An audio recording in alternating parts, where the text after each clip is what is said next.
Welcome back to the Deep Dive. Our goal here, as always, is to give you that shortcut to understanding complex topics. Right, to offer deep insight, get those multiple perspectives, and hopefully trigger some of those aha moments. Especially when we're dealing with, well, the big questions. Yeah. Existential ones. And today, the stakes are definitely high. We're diving into a really specific modern philosophical anxiety. It's this major clash happening right now. A clash between what? Between modern science, think neuroscience, evolutionary biology, and our sort of traditional humanistic beliefs, the ideas we've held about meaning, morality, purpose. Ah, okay.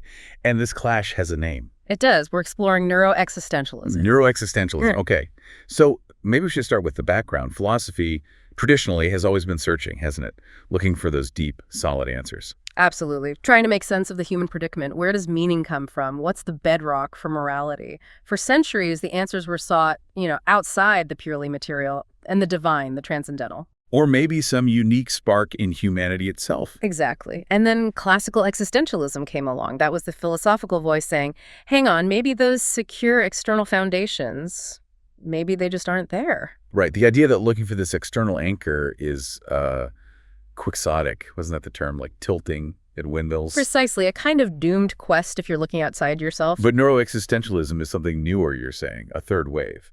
Yeah, it intensifies that anxiety. If the earlier waves were about realizing the foundations might be missing, this third wave is different. It's the anxiety that comes from science itself. How so? Science is giving us undeniable truths about, who and what we are, our origins, our brain mechanisms. But in doing so, it also fundamentally disenchants us. Disenchants. Meaning it takes the magic away. In a sense, yes. It doesn't just show the old foundations are gone. It seems to remove the very possibility of finding a non-material self or a soul to maybe build new ones upon. So it's not just a lack of external grounding. It's science saying the ground itself, us, is purely material. That's the core of it. It really hammers home the message that we are fully material, fully animal. It aims to remove any lingering idea of an immaterial soul or a non-physical self pulling the strings. And the consequence of that realization is? We're forced to confront our situation, our mortality, how contingent we are, maybe even a fundamental meaninglessness as just the natural state of affairs for a biological creature in this universe. No special exemptions. Okay, that's a heavy starting point. Let's track how we got here. You mentioned waves of anxiety. Right. To really grasp this third wave, looking at the history helps.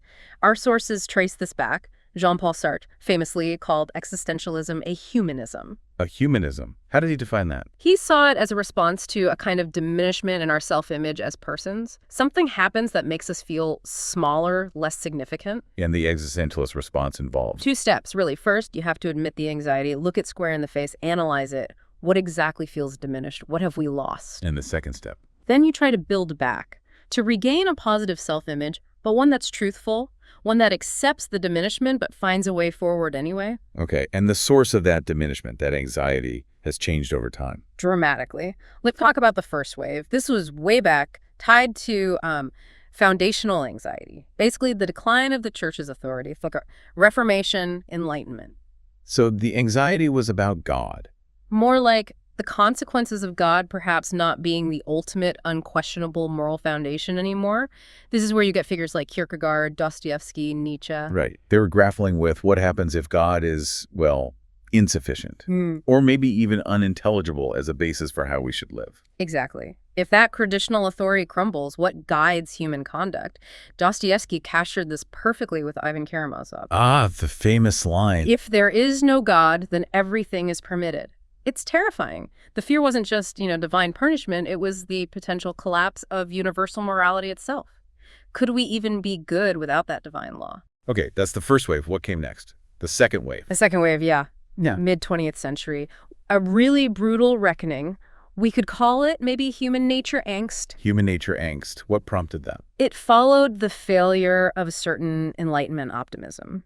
The idea that, okay, if God isn't the foundation, maybe human reason, human goodness, secular systems, maybe those can be the foundation. A hope that humans, left to their own devices, could build a just world. A hope that was just tragically shattered Yeah. by the events of the mid-century. You mean the Holocaust, the World Wars? Exactly. And also the realization that secular ideologies think Stalin, Mao, Pol Pot could lead to atrocities just as horrific as any religious conflict. It was profoundly destabilizing. So the worry shifted. It shifted from, is God enough, Yeah. to, are humans enough? Are we just fundamentally up to the task of living morally, purposefully, without some kind of external guide, even if that guide isn't divine? Which brings us finally to the third wave, neuroexistentialism. Right. And here, the source of the anxiety shifts again.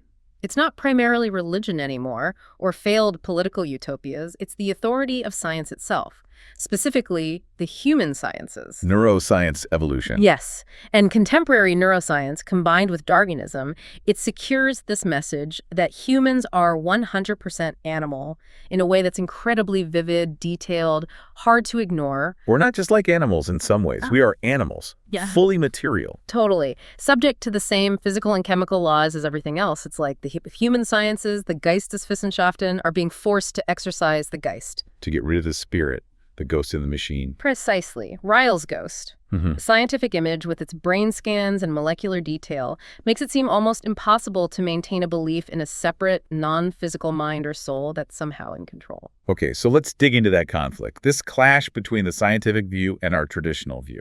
Yeah, Wilfrid Sellers, the philosopher, said philosophy aims to understand how things, in the broadest sense, hang together. Neuroexistentialism arises right in that tension point, where two fundamental pictures of ourselves seem totally inconsistent. What are these two pictures? Let's define them. We have the traditional humanistic image. Right. The one embedded in our laws, our religions, our everyday sense of self.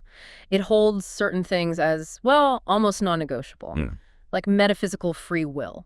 The real gut feeling that in a given moment you genuinely could have chosen otherwise, regardless of physics or brain states. What else is in that image? That humans are fundamentally different from, superior to, other animals, often because we possess a non-physical soul which might guarantee an afterlife. And critically, that morality and meaning aren't just human inventions. They're grounded in something transcendental, something outside the purely natural material world. Okay. Now contrast that with the scientific image. The scientific image, rooted in physicalism and naturalism, basically goes point by point and says, nope. So no metaphysical free will. Correct. Humans are completely animal, yes. No soul, no afterlife. Firmly no. And therefore, morality and meaning. They can't be transcendental. They must arise from and be found within the material world. They are natural phenomena to be explained. And that's the disenchantment you mentioned earlier. Exactly. It's not just a philosophical argument anymore.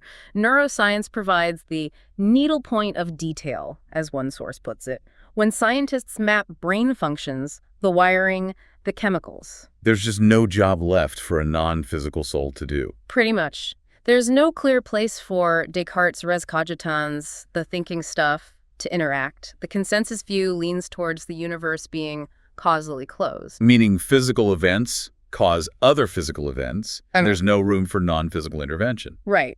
All events, including our thoughts and feelings, are ultimately traceable to prior physical states. If the mind is the brain, or at least entirely dependent on the brain, it has to follow the laws of physics. This makes those older compromises, like maybe God sets up evolution and inserts souls later, seem pretty difficult to maintain scientifically. Very difficult. Neuroexistentialists would argue it becomes an unnecessary hypothesis. If neuroscience can explain agency, thought, emotion without a soul, why postulate one, except maybe for comfort about death? Okay, let's zero in on free will, because you said that's central to the angst. It really is. The kind of free will that neuroexistentialism seems to undermine is that really strong libertarian version. The idea that we're radically free. Yeah. I think Descartes, again, he said the will is so free it can never be constrained. Or Roderick Chisholm's idea of the agent as a prime mover unmoved. Meaning I start the causal chain of my action and nothing external caused me to start it. That's the concept, that you have this ultimate soul-like control, independent of the physical chain of events. That's the idea that science seems to be challenging directly. And the anxiety is the feeling of losing that. The fear that maybe choice is just an illusion produced by the brain's machinery. Exactly. And it hits hard because, as some research suggests, many of us might be natural-born dualists. We just intuitively feel like there's a non-physical me in charge. So when science news trickles down maybe about studies showing brain activity before conscious awareness of a decision, it clashes with that intuition. It clashes hard. It forces a revision of that intuitive picture, leading to feelings of, well, confusion, maybe feeling adrift.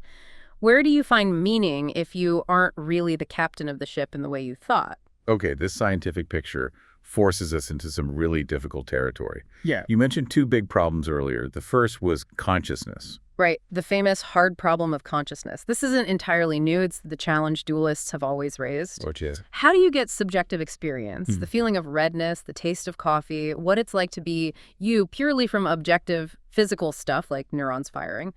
We can map the correlates, but how does the feeling itself arise from the physics? But the scientific approach isn't to see this as an absolute barrier, is it? Generally, no. It's treated as a very difficult but ultimately empirical problem for neuroscience to solve. They acknowledge a conceptual gap, sure. A gap between our current physical concepts and our mental concepts. Yeah, like the morning star, evening star example. For ages, they seemed like different things, different concepts. Then science showed they both referred to Venus. One physical object, two different ways of initially conceptualizing it. So the idea is we might need new concepts to bridge the mind-brain gap, but it's one reality underneath. That's the hope. That consciousness is realized in the brain, and we just need to figure out the how. It feels like a huge gap now, but maybe that's just because we're in the midst of a major conceptual shift. Okay, but let's say science does solve the hard problem. Explains how neurons create subjective experience. You said there's a second, maybe even harder problem. Yeah, what's some called the really hard problem of meaning. This one isn't really about brain mechanics. It's philosophical, it's existential. What's the question here? The question is, okay, given that we are these natural, material, short-lived creatures, completely part of the physical universe, destined to die and be gone forever, how does any of it mean anything? What's the significance of our brief conscious lives in this vast, seemingly indifferent cosmos? Ah, so it's not how does consciousness work, Yeah. but what's the point of conscious life, given what science tells us about it? Precisely. It's about the attitude we should adopt towards our predicament, knowing what we know from science. And the anxiety comes because the answers have to come solely from within that naturalistic picture. There's no appeal to anything transcendental. Traditional existentialism said, okay, no external meaning, so create your own. Right. But neuroexistentialism adds this extra layer. Go create meaning, but remember the you doing the creating is this complex, evolved material system influenced by unconscious stuff, totally contingent. It potentially makes that act of creation feel less straightforward, maybe. Okay, so if the old foundations are gone, and science seems to reinforce that, how do we respond? What's the constructive path forward? Well, the naturalistic project trying to understand ourselves without recourse to the supernatural actually started way back during the Enlightenment. When thinkers started analyzing morals, meaning human experience more psychologically, historically. Exactly, not metaphysically. So the challenge for modern naturalism facing neuroexistentialism is kind of a three-part thing. Okay, what are the parts? One, can we harness all these new insights from the human sciences, neuroscience, psychology, biology? Two, can we connect that knowledge to our universal, deep-seated existential concerns about meaning, purpose, flourishing? And three. Can we combine them to yield a picture of our prospects that is not only truthful to the science, but also somehow liberating? Can we find a way to live well within the scientific image? So the strategy isn't to fight the science, but to use it. Use it as the very tool to build meaning. Except that meaning isn't found out there. It has to be made right here, using the material science gives us, which includes our evolved psychology, our capacity for bonding, our brains. Is there a name for this constructive approach? One promising direction discussed in the sources is called eudaimonics. Eudaimonics. Sounds like Aristotle's Eudaimonia. It's directly inspired by it. Eudaimonia isn't just simple happiness, right? It's deeper flourishing, fulfillment, living a meaningful life. Okay, so what is eudaimonics? Owen Flanagan defines it as a descriptive normative inquiry. That's key. It's descriptive because it uses science to describe the facts what actually causes humans to flourish, what are our biological and psychological needs. And normative because? Because it then uses those facts to make recommendations about how we ought to live to achieve that flourishing. It investigates the causes and conditions for eudaimonia, but strictly for us as material beings in a finite material world. So finding significance entirely within the natural world using science as a guide to figure out how. That's the project. Using the scientific data about connection, purpose, what makes our brains feel rewarded and fulfilled, to consciously try and build a good life, individually and collectively, without needing gods or souls. All right, let's get into the specifics then. How does this naturalistic approach try to reconstruct core concepts like morality and our sense of self, starting with morality? Okay, morality. The traditional view often tied it to unique human reason, maybe a divine command. The neurocentric approach flips that. How? People like Patricia Churchland argue the foundation isn't high-level reason, it's much more basic, attachment and bonding, things we share with other social mammals. So connects morality directly to our evolutionary history. Exactly. And she points heavily to the neurochemistry, especially oxytocin, the so-called cuddle hormone. It's vital because it lowers stress, builds trust, enables the cooperation that was essential for our ancestors' survival. Okay, but how do you get from basic bonding to complex ethics? Thou shalt not kill, justice, fairness. That seems like a big leap from oxytocin. Churchland's view is that much of morality isn't about explicit rules written down. It's more about implicit social norms, learned through imitation and social feedback. Like we do what others do, and we feel good when approved of, bad when disapproved of. Basically, yeah. The brain's reward system reinforces pro-social behavior. Group approval feels good, chemically. Disapproval feels bad, stress. It connects neuroscience back to older ideas, actually, like Aristotle's focus on developing social virtues through practice, or Hume's emphasis on moral sentiments, gut feelings. But if it's based on attachment, isn't there a danger of it being very tribal? Oxytocin helps bond the in-group, but what about outsiders? That's a really important critique, and it leads to other thinkers like Maureen C. She asks, how can our nature as loving beings explain our moral nature more broadly? She focuses on love. Yes, she adapts C.S. Lewis's kinds of love, familial, friendship, eros, but frames it naturalistically, and she adds a crucial element, kindness. Kindness as a specific type of natural love. Exactly. She argues kindness is what prevents the other loves, which can be very partial, from turning nasty like nepotism from family love or possessiveness from romantic love. Kindness, potentially supported by findings that oxytocin can facilitate trust with strangers under certain conditions, helps broaden the moral circle. It gives a natural basis for wanting impartiality. Okay, but what about the more skeptical view? That neuroscience actually undermines morality altogether, shows it's all just emotion, bias, unreliable gut reactions. Yeah, Henninson and Armstrong tackle that skepticism. They argue neuroscience isn't a general underminer. It doesn't prove all moral beliefs are wrong. So what does it do then? It acts more like a trimmer and a categorizer. It helps us identify specific types of moral judgments that might be unreliable because of known cognitive biases or emotional interference. For example, judgments made under extreme stress or based purely on disgust without reasoned reflection. So it's a tool for refining our moral thinking, not destroying it. Precisely. It means moral philosophy and science need to work hand in hand. Science tells us about the mechanisms. Philosophy helps us evaluate the outputs of those mechanisms against normative standards. And Edmund Rolls brings purpose into this. How does meaning arise neurologically? Rolls sees purpose emerging from two main sources in the brain. First, our genes set basic survival goals, find food, reproduce, which ground our core emotions. The biological imperatives. Right. Second, our advanced reasoning abilities, or prefrontal cortex, allow us to set complex, long-term goals advantageous to us as individuals within society. Meaning, for him, is literally encoded in these neural representations of goals and values. And morality emerges from the need to manage the conflict between those selfish, gene-driven impulses and our rational understanding that cooperation is beneficial, morality becomes a kind of social contract, grounded in our neurobiology, needed to make society work. Okay, that's morality. What about the self, the idea of autonomy, the unified chooser? Existentialism put a lot of weight on that. It did. Even in embracing meaninglessness, thinkers like Sartre assumed there was a conscious self capable of making a radical choice to create value. But Some neuro-informed views are, well, even more challenging. More challenging than Sartre. How? Neil Levy argues that cognitive science suggests the self isn't this single, unified command center. It's more like a motley collection of mechanisms. A collection, like different parts pulling in different ways. Kind of. Think about internal conflicts, wanting that cake versus wanting to be healthy. Levy suggests these mechanisms often lack the unity or even the deep intelligence needed to consistently grapple with huge existential choices.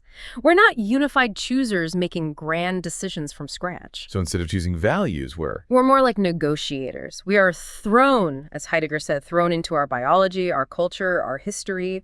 We inherit values and constantly negotiate between them, influenced by these different internal mechanisms and external pressures. Authenticity isn't a state you achieve. It's this constant, ongoing process of trying to make sense of it all, maybe find some coherence. That sounds potentially quite fragmenting. If the self is just a collection of mechanisms, how can we even talk about responsibility or authenticity? That's exactly the worry, which leads to responses like Sean Gallagher's idea of relational authenticity. He and his colleagues push back against reducing the self just to neurons firing in isolation. I want a broader view. Yes. They emphasize the 4 E's of the mind to preserve the 4 M's. Okay. Unpack the E's and M's. The 4 M's are what we want to preserve. Mind, meaning, morals, and modality. Our sense of what's possible. To keep those intact, they say we need the 4 E's view of the mind.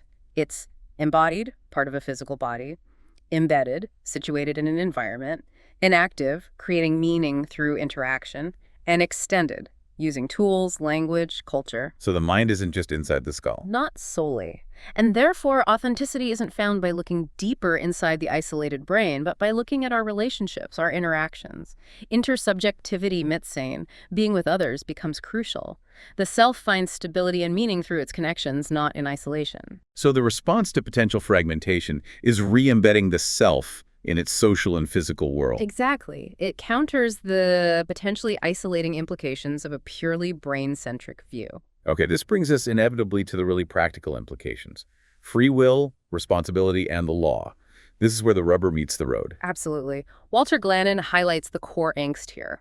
The fear that conscious choice, the basis of our legal and moral systems, might just be an after-the-fact story, explained away by unconscious brain processes we don't control. If decisions start before we're aware of them, where does responsibility lie? Glannon pushes back against a purely deterministic or epiphenomenal view. He argues for non-reductive materialism. He accepts unconscious processes are vital, we don't consciously will every heartbeat, but he thinks conscious mental states can still be causal. Without invoking a soul? He talks about bottom-up and top-down circular causal feedback. Neural processes provide the raw materials, the possibilities, bottom-up. But our conscious thoughts, deliberations, plans, top-down, can then influence and shape those neural processes over time. So mind influences brain, and brain influences mind. In a continuous loop. The brain sustains the mind, but conscious mental activity deciding to change a habit, focusing on a goal, can physically alter the brain. Glannon argues this leaves enough room for genuine agency, for us to will ourselves to be certain ways, enough for legal responsibility to make sense. Michael Gazzaniga offers a pretty different take, based on his famous split brain work, right? Very different, yeah. He starts from a strongly physicalist place.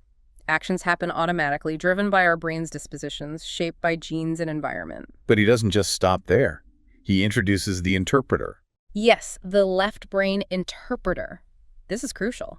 Gazzaniga argues this brain system constantly observes our automatic actions and then creates a plausible narrative, a story, explaining why we did them.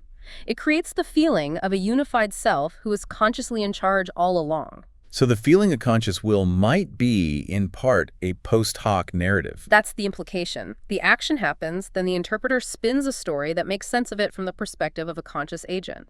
That story becomes our sense of self. Where does responsibility fit into that picture, if the action is automatic?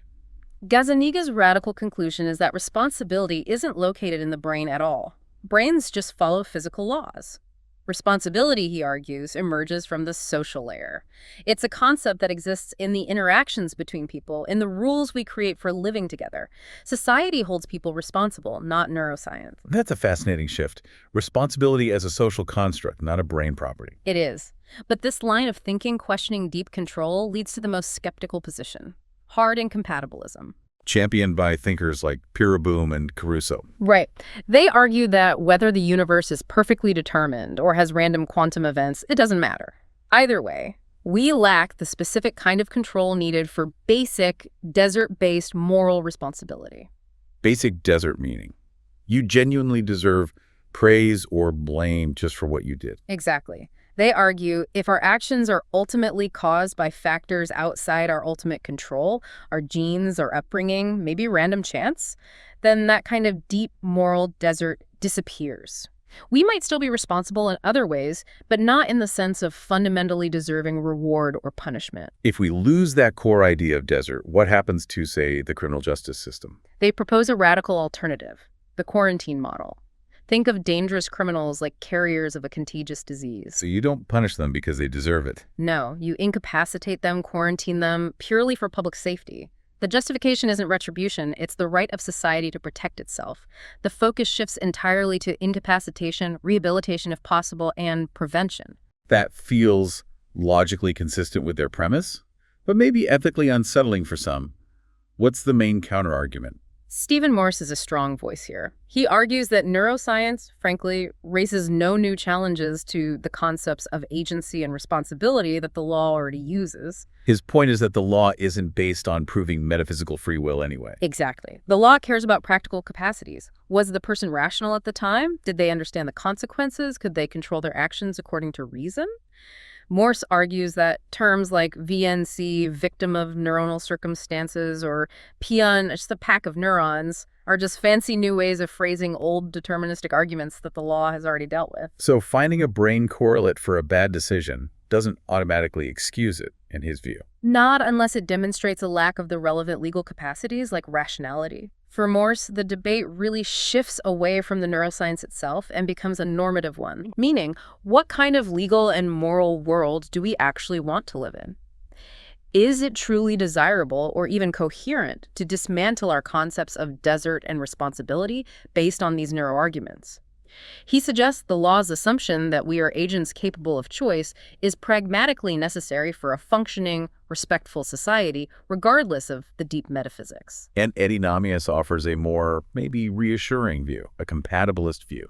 Yes, Namias argues that neuronaturalism, the idea that mind runs on brain according to natural laws, is probably true, but it doesn't necessarily destroy free will as most people understand it. He thinks people aren't strict libertarians. His research suggests most people are theory-light.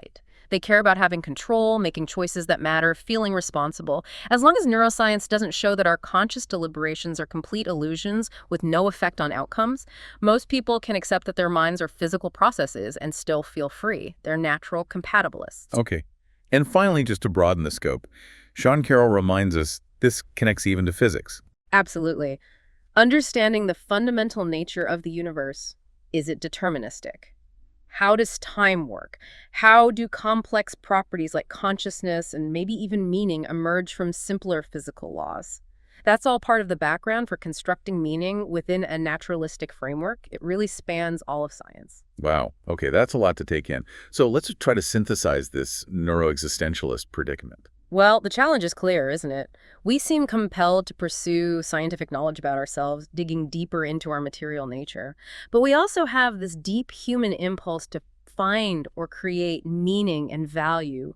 Neuroexistentialism is the anxiety born from that tension. And the key takeaway seems to be a shift in focus. We can't really wait for some external guaranteed foundation for meaning anymore. Right. The constructive phase of neuroexistentialism says we have to make the foundations ourselves, and we have to do it using the very materials, our evolved brains, our social nature, our finite lives that science describes. So the way forward isn't despair, but construction, using the insights from neuroscience and psychology. Exactly. Using that knowledge rigorously to figure out how beings like us can actually achieve eudaimonia, real, flourishing, deep fulfillment within this naturalistic picture. We have to turn the science that might seem disenchanting into the blueprint for building a meaningful life. Which leaves us, and you the listener, with a pretty profound final thought to reflect on.